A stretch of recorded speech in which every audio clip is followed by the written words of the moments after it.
Morning students. Today we will study about future tense. Okay. Like previous tenses, present tense and past tense, this tense is also having 4 parts: future simple future tense, future continuous, future perfect and future perfect continuous. Okay. First of all we will study future simple future tense. Where we use simple future tense, let us discuss. We use simple future tense to express the probable action that will happen in the future. कि कोई action future में होने वाला है उसके बारे में जब हम बात करते हैं, there we use simple future tense. I am making it clear through an example. He will come here tomorrow, I shall help you. He will, वो कल आएगा. इसमें मोस्टली मैं हिंदी में बता रही हूँ कि ज़्यादातर सेंटेंस में गा, गे, गी, लाइक दिस, इस तरह से आता है. Okay. We also use simple future tense to talk about such future actions over which we have no control. जिनके ऊपर हमारा कोई कंट्रोल नहीं है और वो फ्यूचर में होने वाले हैं. Then we also use future tense. जैसे it is my birthday next week, I will turn 12. It is natural कि वो 12 का हो जाएगा. No obligation and no control on it. That's why we are using here will. Now one more uses of future tense to indicate an action that will happen as a habitual action or a regular phenomenon. कोई ऐसा action जो कि बराबर होता रहे तो उसमें भी हम फ्यूचर टेंस यूज़ करते हैं. जैसे the summer vacations will begin in the first week of May. यानी एवरी ईयर समर वैकेशन होती हैं तो it will begin in the first week of May. Now one more use of future tense to express, to do something और to ask somebody to do something और to promise to do something. किसी को कुछ चीज़ करने के लिए, उसे offer करने के लिए, उसको कहने के लिए या प्रॉमिस करने के लिए हम फ्यूचर टेंस करते हैं. जैसे अगर मैं प्रॉमिस करूं कि I will take your Zoom class tomorrow, तो एक प्रॉमिस है. आई विल लगाया मैंने, I will take your Zoom class tomorrow, तो इट इज़ एन प्रॉमिस. जैसे I will buy you a golf set on your birthday, तो it's a promise. That's why we are using here will. One more thing I want to make you clear that now in modern English we do not use shall commonly. We mostly use shall when we are giving suggestions and when we ask questions, when we are making offers. जैसे shall I carry the suitcase for you. ठीक है, तो इसमें हमने shall use किया है. Mostly shall is used for suggestions, making offer and to ask questions. Now what are the rules for the simple future tense? For affirmative, ऐसे इसमें भी होता है. सिंपल फ्यूचर के भी 4 पार्ट हैं: affirmative, negative, interrogative, negative. I am discussing only main 3 parts. First of all it is affirmative. Affirmatives का rule होता है subject plus will shall plus first form of verb plus object. Okay. और negative का इसमें बस यहाँ पे will not लग जाता है. यहाँ पे विल शैल प्लस नॉट. इसमें हम इसकी शॉर्ट फॉर्म यूज़ करते हैं want. Subject plus will not और shall not plus first form of verb plus object. Okay. And for interrogative we use shall और will in place of subject, because interrogative में सबसे पहले will, शैल या फिर WH family word आता है plus subject. इसमें भी वर्ब की फर्स्ट फॉर्म यूज़ होती है, then object, then question mark. I am making it clear. I shall go for a picnic tomorrow. इसमें आई विल भी लग सकता है, I will go for a picnic tomorrow. I shall not go, ये negative वाला है. I shall not go for a picnic tomorrow. और इसका इंट्रोगेटिव बना है shall I go for a picnic tomorrow? So now question mark. And now come to the future continuous tense में continuous लग रहा है यानी कि कंटिन्यू वर्क होता रहता है. So where we use future continuous tense. Future continuous tense is used to express a continuous action future at the given moment. कि जिसमें वो एक फ्यूचर में कंटिन्यू एक्शन हो रहा है कि वो पढ़ रहा होगा, वो कर रहा होगा. ठीक है, काम कंटिन्यू चल रहा है. आप जूम क्लास अटेंड कर रहे होंगे तो उसमें कर रहा कंटिन्यू एक्शन हो रहा है फ्यूचर का. जैसे he will be going to Delhi tomorrow, वो दिल्ली कल जा रहा होगा. I shall be doing this work tomorrow, मैं कल ये काम कर रहा होऊंगा. Continue work is there.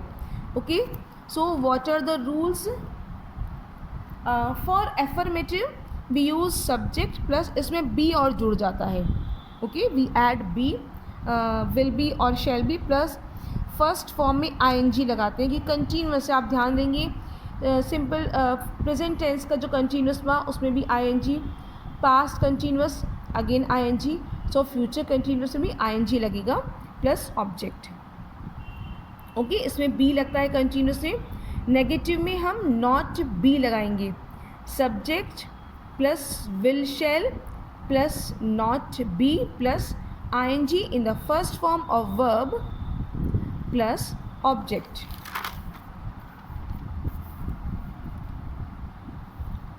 Come to for the interrogative, will or shall in the starting plus object plus be plus ing in the first form of verb plus object. And now I'm making clear through some examples. देखिए ये affirmative का है. Future continuous affirmative.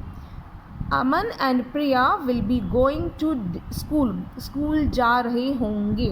Okay, Aman and Priya will not be, it is in negative, नहीं जा रहे होंगे. और यहाँ पर हमने विल स्टार्टिंग में लिया है too because it is an interrogative sentence. Will Aman and Priya be going to school? Now question mark. Okay, तो ध्यान रखिए सिंपल प्रेजेंट टेंस में हम लोग डायरेक्ट विल और शेल प्लस वर्ब की फर्स्ट फॉर्म. फ्यूचर कंटिन्यूस में विल और shall plus ING in the first form of verb plus be लगाते हैं. ठीक है, now come to the future perfect tense. What are the uses of the future perfect tense? Future perfect tense is used to express an action that is expected to be completed by a certain time in the future. हम future perfect tense का use वहाँ पर करते हैं जो future में एक point पर टाइम पर ख़त्म होता हो कि इस वक्त तक काम ख़त्म हो जाएगा. इसमें टाइम आता है कई बार, जैसे by the time, by then, by next time, by 10th of this month, by next week. इसमें टाइम में बेसिकली दिया होता है मोस्टली सेंटेंस में फ्यूचर परफेक्ट में. ओके, कि एक पॉइंट तक काम ख़त्म हो जाएगा.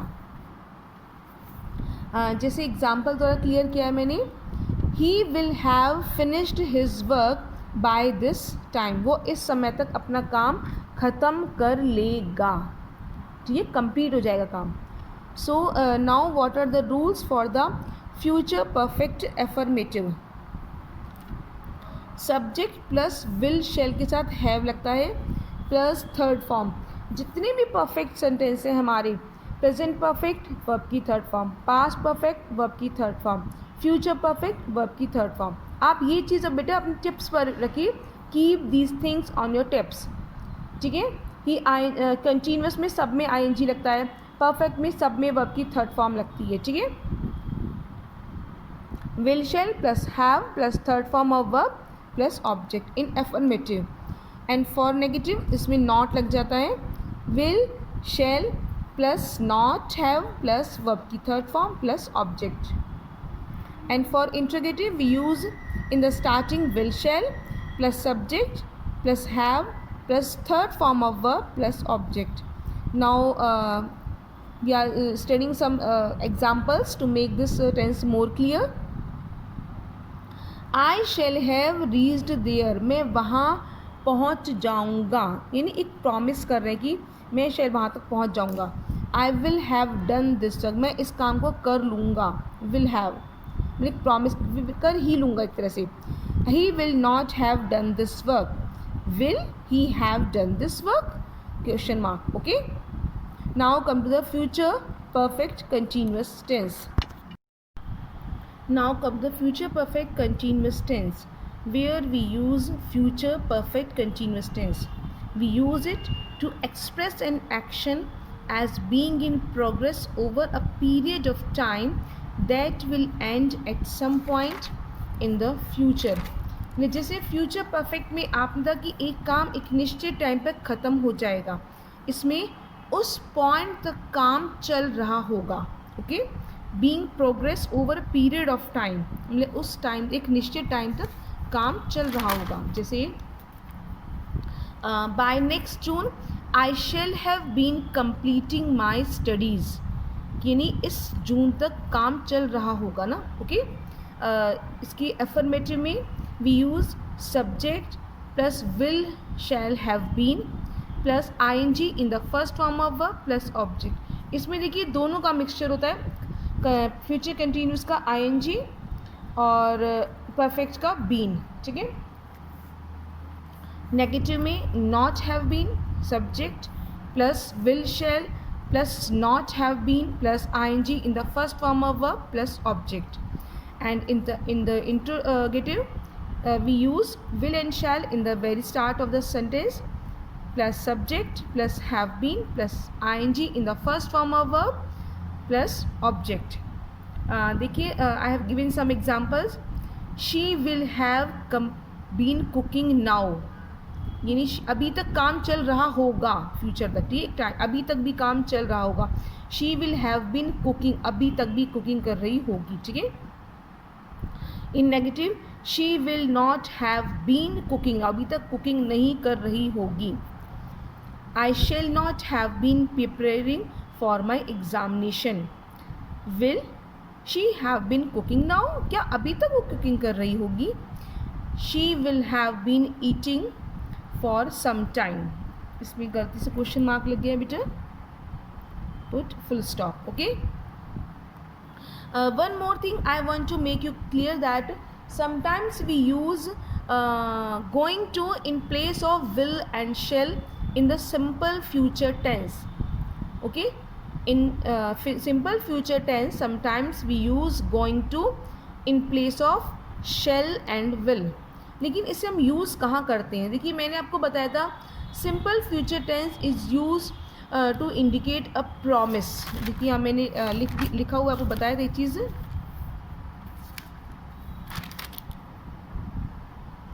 यहाँ पे फॉर प्रॉमिस टू आस्क या ऑफर के लिए. और गोइंग टू यूज़ होता है when we planning. We are not promising, we are not offering, we are not promising, बस सिंपल वी आर प्लानिंग. जब हम कोई प्लान कर रहे हैं इंटेंशन. जैसे एग्जाम्पल है Ravi wants to help poor children. ठीक है.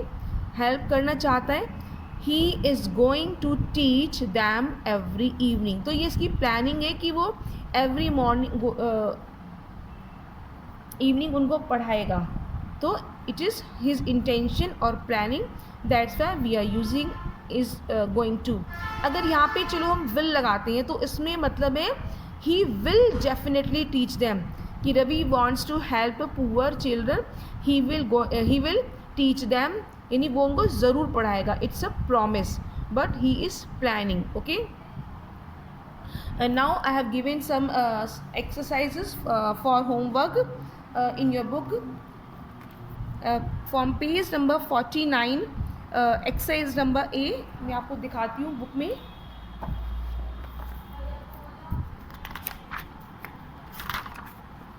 पेज नंबर 49 ये वर्कआउट एक्सरसाइज है. इसकी 1 2 3 4 5 सेंटेंस करनी है. Rewrite these sentences using the future continuous tense. आपको बेटा इन सेंटेंस को अपनी कॉपी में करना है. Okay. Write down future tense in your copy, then page number, then write only answers. Okay. The children in text a play in the evening, you will convert it into future continuous tense. But before it there is one more exercise using of going to. इसके 1 2 3 4 5 ये भी करना है आपको. Convert these sentences into declarative and interrogative by using going to लगाकर. जैसे organise a party, तो I am going to organise a party. ठीक है. या फिर इसका इंट्रोगेटिव बन सकता है am I going to organise a party and question mark. इसलिए 5 करने हैं आपको, 5 ये वाले करने हैं. And also cut this exercise, page number 51. इसमें 1 2 3 4 5 सिंपल प्रेजेंट और सिंपल फ्यूचर कंटिन्यूअस. बेटा आप रहने दीजिए, it is not very important. Cross this exercise 51, ये नहीं करनी आपको. ओके, आप ये कीजिए फ्यूचर परफेक्ट टेंस, ये वाली exercise, workout exercise. Fill in the blanks using future perfect tense. Future perfect tense का क्या रूल होता है? Will, shall, have. ओके, इसमें आपको 1 2 3 4 5 करने हैं. And now come to the future perfect. Convert the sentence and all the work you will do in your English copy 5th तक. इन सेंटेंस को आपको इंट्रोगेटिव, नेगेटिव और नेगेटिव इंट्रोगेटिव में कन्वर्ट करना है 5 सेंटेंस को. Okay, and also make correct these sentences. There is some error in these sentences, you have to make correct it. Okay, and in the next zoom class I will make clear this thing, these sentences, and we will tally, and that is sufficient for you. And today is your zoom class for EFG section, so be ready on time. Okay, with your English grammar connect book. Bye. Happy learning.